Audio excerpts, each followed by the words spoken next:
ये जो थंडा थंडा वर्षा पाग हो जाऊँची संध्या होगला बेलू किसी ना किसी चटपटा तो खोजुची पार्टी। तेणु चलते आज बनई नवा मार्केट भली मोमो। ए वर्षा दिन को बाहर बिल्कुल किणिकी खातुनि घरे तैयारी करंतु आ पूरा बढ़िया बनिबो पूरा मार्केट भली। देखंतु केते कलिया आ केते सॉफ्ट हेची, बिल्कुल भी टाण हबनी किंबा ठंडा हो गले पूरा रबर भली हो जाऊँची सेमती बिल्कुल हबनी। सब टिप्स शेयर करबी से हिसाब रे बनांतु पूरा परफेक्ट बनिबो। ଆଉ ତା ସାଙ୍ଗକୁ ବନେଇ ନବା ଲାଲ ଚଟଣି ଯାହା ବିନା ମୋମୋ ପୁରା ଅଧା। ଆଜି ଗୋଟେ ନୂଆ ଉପାୟରେ ଚଟଣି ବନେଇବା, ବହୁତ ଟେଷ୍ଟି ଲାଗିବ। ଏମିତି ଥରେ ଟ୍ରାଏ କରନ୍ତୁ। ତେବେ ଚାଲନ୍ତୁ ଡେରି ନ କରି ଆରମ୍ଭ କରିବା। ପ୍ରଥମେ ମୋମୋ ପାଇଁକିନା ଷ୍ଟଫିଂ ବନେଇ ନବା। ତ ମୁଁ ଏଠି କ'ଣ ପରିବା ନେଇଛି ଦେଖେଇ ନେଉଛି। ଗୋଟେ ଛୋଟ କୋବିଟେ ନେଇଛି, ଗୋଟେ ଗାଜର ନେଇଛି, ଦୁଇଟି ପିଆଜ ନେଇଛି, ଗୋଟେ ଛୋଟ କ୍ୟାପ୍ସିକମ୍ ନେଇଛି, ତା ସାଙ୍ଗକୁ ଗୋଟେ ଅଳ୍ପ ଟିକେ ଅଦା ନେଇଛି, କିଛି ରସୁଣର କୋଲା ନେଇଛି, ଆଉ ଦୁଇଟି कंचा लंका नहीं। राग अनुजाई आप अधिका देपारे। कोबी को ये 4 फाड़ कर काटी नहीं कि एमती गाजर कोरणी रे ग्रेट करनबा। या द्वारा कोबीर साइज गुड़ाक छोट छोट हो जाए और एमती खायापे बहुत बढ़िया लगे। ता संग को ये गाजर को ग्रेट कर नहीं, पियाज को छोट छोट करना काटी नौची, पूरा छोट छोट पूरा काटे। आ कैप्सिकम को से पूरा छोट छोट करना काटे। यही सब परिवा काटी ने बहुत बढ़िया लगे स्टफिंग खाइबापी किना। ग्राइंडिंग जार एबे रसुण अदा कंचा लंका को देदेबा। आउ ऑन ऑफ करके 3 थर एभली चलई नबा, जहा द्वारा कि अदा रसुण कंचा लंका पूरा खदड़ा होगी एभली ग्राइंडिंग हम। आपने जदि चाहिए सबु जिनस को हैंड चॉपर साहाय्य चॉप करि परिबे, बहुत सहज हो जाए से बनइले। जदि नाही ताहले मु जेमती बनइली से भली करनेबे। एबे गैस रो फ्लेम को पूरा हाई करदबा और कढ़ई बसई नबा। तापरे देदेबा 2 चम्मच रिफाइन तेल, अदा रसुण कंचा लंका को देके टिके भाजी नबा, पियाज को देके मध्य हल्का भाजी नबा। तापरे इथिरे सब परिवा को देदेबा। एबे इथिरे स्वाद अनुसार लूण देदेबा, हाफ चम्मच गोलमरीच गुंड देदेबा, गोटे छोटे चम्मच इथिरे सोया सॉस देदेबा। सब को देकिना भलकी गोलेकी एको 1 मिनिट पर्यंत हाई फ्लेम रे भाजी नबा। बेसी सिझेकी भाजीबा दरकार नहीं, परिवा क्रंची रहिले खाया को बहुत बढ़िया लागिबो। एबे गोटे चामच कॉर्नफ्लोर रे अल्प टिके पानी देकिना ताकू गोटे स्लरी बनै नबा। आ एको आमे से स्टफिंग रे दबा। ए जिंस आपन के बतेबेनी, ए जिंस दुकान रे व्यवहार करंती जहा द्वारा कि तांकर जो स्टफिंग रो स्ट्रक्चर टा बहुत बढ़िया थाए। टेस्ट रे किछ फरक आसीबनी किंतु स्ट्रक्चर बहुत बढ़िया हबो। आमे जेमती घरे बनांती पूरा मोमो खाइला बेले तळे पड़ी जाए स्टफिंग गुड़ाक पूरा झुरझुरिया हो जाए। कॉर्नफ्लोर टिके गोली की देदेबे जेदी ना पूरा सेट हो जाए। देखंतु को भलिया सेट हो गला। बट एमती टिके भाजी नेला परे तापरे हम स्टफिंग इट रेडी हो जाई। इको पूरा ठंडा करिया पई छाडी नबा। एबे मोमो गढिया पई किना ते डो बनेबा। तो मु एठी 2 गिना मैदा नहीं जाउची। आपने चाहिले गोटे गिना अटा मैदा मिक्स करी नहीं परिबे। मु पूरा मार्केट भलिया बनौची आजी, तेणु मु खाली मैदार बनेबी।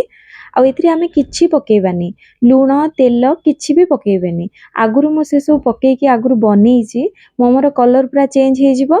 आ ता दरे पुनी टेस्ट पूरा भला आसीबनी, रबर भलिया हो जिवो।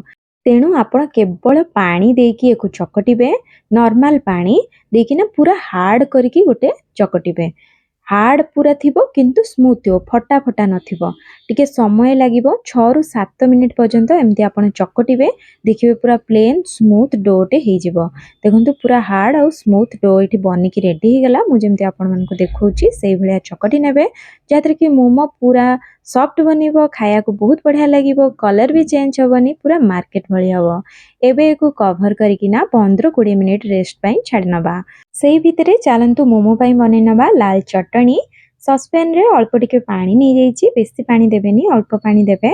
तापरे एथिरे 3टी टमाटर दे दोची। मो पाखरे किछि काश्मीरी लंका थिला, ताकू दे दोची, जाद्रा कलर भी बढ़िया आसीबो और राग बहुत कम लागि थाए। छुआ मानको पई बनौथली, तेणु राग लंका एठी मु ऐड करिनी। आपण चाहिले राग सुखिला लंका ऐड करि परिबे। कलर पई किना काश्मीरी लंका गुंड दे परिबे। स्वाद अनुसार लूण देकिना एको फुटिबा पई किना छाडी दबा। भल कि फुटिकी रे देखिबे टमाटर चोपा गुड़ा छाड़ी आसुची। एमती कंटा चामच रे आनिकी ताकू चोपा सब बाहर करनेबे। देखंतु ए भली बाहर करनेला परे गोटे चामच कॉर्नफ्लोर को अल्प टिके पानी रे गोलेकी गोटे स्लरी बनेकी सेइथरे देई दबा। जहां चटनी रो स्ट्रक्चर बहुत बढ़िया आसीबो, पूरा मार्केट भली पानी फाटला भलिया रहिबनी। एबे एको टिके फुटिया पई दबा। फुटी गला परे गाढ़ हे गलानी देखंतु। एबे गैस ऑफ कर नेकी पूरा ठंडा करिया पेंगिना छाडी दबा। तापरे थंडा ହେଇଗଲା ପରେ ତାକୁ ଖଦଡ଼ା କରିକିନା ଗ୍ରାଇଣ୍ଡ କରିନେବା। ଖଦଡ଼ା କଲେ ଚଟଣିଟା ଖାଇବା ପାଇଁ ବହୁତ ବଢ଼ିଆ ଲାଗିବ। ଆଉ ଏଥିରେ ଆମେ ରସୁଣ ପକେଇ ନଥିଲେ, ତେଣୁ ଏବେ କିଛି ଚପ୍ କରିକି ମୁଁ ଏଠି ରସୁଣ ରଖିଛି। ତଡ଼କା ପ୍ୟାନ୍ରେ 1 ଚାମଚ ତେଲ ନେଇକି ପୁରା ଗରମ କରିସାରିଲା ପରେ ତା ଦେହରେ ଆମେ ରସୁଣକୁ ଦେଇକିନା ଅଳ୍ପ ଭାଜି ନେବା। ବେଶୀ କଳା କରିକି ଭାଜିବେନି, ଅଳ୍ପ ଟିକେ ଭାଜି ନେଇକି ଏବେ ତାକୁ ଚଟଣିରେ ଦେଇଦେବା। ଏବେ ଏଥିରେ 1 ଚାମଚ ମିକ୍ସ ହର୍ବ ବା ପିଜ୍ଜା ସିଜନିଂ ଦେଇଦେବା। ବହୁତ ସହଜରେ ଆପଣଙ୍କୁ ଏଇଟା ଲୋକାଲ ଦୋକାନରେ ମିଳିଯିବ। 1 ଚାମଚ ଦେଇକିନା ଉପରୁ କିଛି ଧନିଆ ପତ୍ର ଦେଇଦେବା। ମିକ୍ସ କରିନେଲା ପରେ ଆମର ଚଟଣି ରେଡ଼ି ହେଇଗଲା। ଆପଣ ତ ସବୁବେଳେ ରେଗୁଲାର ମୋମୋ ଚଟଣି ଖାଉଥିବେ, ଏମିତି ଥରେ ଚଟଣି ବନେଇକି ଖାଇକି ଦେଖନ୍ତୁ, ଆପଣ ପୁରୁଣା ଚଟଣି ତ ଭୁଲି ହିଁ ଯିବେ। ଏଇଟା ପୁରା ମୋମୋର ଟେଷ୍ଟକୁ ଡବଲ କରିଦେଇଥାଏ। ବହୁତ ବଢ଼ିଆ ଲାଗିଥାଏ। ନିଶ୍ଚିନ୍ତ ଟ୍ରାଏ କରନ୍ତୁ। ଆଉ ଏଇ ଚଟଣିକୁ ଆପଣ 5 ଦିନ ପର୍ଯ୍ୟନ୍ତ ଫ୍ରିଜରେ ରଖିକି ଖାଇପାରିବେ।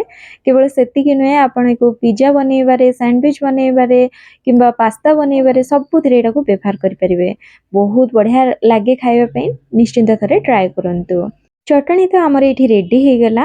ଆଉ ଡୋ ମଧ୍ୟ 15-20 ମିନିଟ୍ ଏଇଠି ହେଇଗଲାଣି ରେଷ୍ଟ ନେବାର। ଏବେ ଏକୁ ଆମେ ଗୋଟେ କିଚେନ୍ ସ୍ଲାବକୁ ନେଇ ଆସିବା। ଭଲକି ପରିଷ୍କାର କରିନେଇଥିବେ କିଚେନ୍ ସ୍ଲାବକୁ ଆଣିକିନା ସେଇଥିରେ 1ରୁ 2 ମିନିଟ୍ ପର୍ଯ୍ୟନ୍ତ ତାକୁ ଚକଟି ନେବା ଆଉଥରେ। ତାପରେ ଏମିତି ବଡ଼ ବଡ଼ ଗୁଳା କରିନେବା। ଆଜି ମୁଁ ସହଜ ଉପାୟରେ ଆପଣଙ୍କୁ ବତେଇବି କେମିତି ଆପଣ ସହଜରେ କମ୍ ସମୟରେ ମୋମୋ ତିଆରି କରିପାରିବେ। ଆଉ ଏଠି ଆପଣ କିଛି ମଇଦାକୁ ଡଷ୍ଟ କରିନେଇକି ବଡ଼ ରୁଟି ଆକାରର ବେଲି ନେବେ। ପତଳା ବେଶୀ କରିବେନି କି ମୋଟା ବେଶୀ କରିବେନି, ଯେମିତି ଆପଣ ରୁଟି ବେଲନ୍ତି ସେଇଭଳି ଆପଣ କରିନେବେ। ଦେଖନ୍ତୁ କେମିତି ଅଛି ଏଇଟା, এইଭଳି ଆପଣ କରିନେବେ। ତାପରେ ଘରେ ଥିବା ଗିନାକୁ, এইଭଳି ସାଇଜର ଗିନାକୁ এইଭଳି କରିକିନା କଟ୍ କରିନେବେ। ବହୁତ ସହଜରେ ଦେଖନ୍ତୁ ଏଇଠି ହେଇଯିବ। 3ଟା ମୋର ଏଇଠି ମୋମୋ ଏଇଠି ତିଆରି ହେଇଯିବ। ଦେଖନ୍ତୁ ଏଇଠି ହେଇଗଲା। ଆଉ ଯେଉଁ ଏକ୍ସଟ୍ରା ପାର୍ଟଟା ବାହାରିଲା ତାକୁ ମଧ୍ୟ ଏଇଭଳିଆ କରିକିନା ଘୋଡ଼େଇକି ସବୁ ଡୋକୁ ରଖିବେ, ନହେଲେ ତ ଶୁଖିଯିବ। ଘୋଡ଼େଇକି ରଖିନେବା। ତାପରେ ଗୋଟେ ଏମିତି ନେବା, ଆଉ ଉପରୁ ଅଳ୍ପ ଟିକେ ଷ୍ଟଫିଂ ଦେବା। ବେଶୀ ଭରିକି ଷ୍ଟଫିଂ ଦେଇଦେବେନି, ନହେଲେ ତ ଫାଟିଯିବ।